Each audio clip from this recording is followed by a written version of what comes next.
السلام علیکم۔ جو لوگ قرآن سے جڑ جاتے ہیں نا، پھر اپنی زندگی کی ہر جنگ جیت جاتے ہیں۔ اللہ تعالیٰ کو دل اور زبان کا سخت ہونا پسند نہیں، اس لیے دونوں کو ہڈی کے بغیر بنایا۔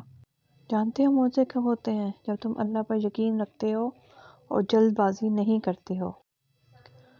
جب آپ کچھ بھی نہ بدل سکیں تو اپنی دعاؤں میں اضافہ کر دیں، کیونکہ اللہ کے سوا کوئی آپ کو کچھ نہیں دے سکتا۔ تہجد کی دعائیں تو دنیا بدل دیتی ہیں، تم تو پھر نصیب کا بدلنا مانگ رہے ہو۔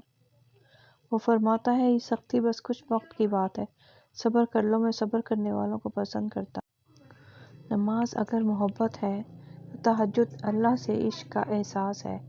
اللہ ہمیں نماز والی محبت اور تہجد والا عشق نصیب فرمائے۔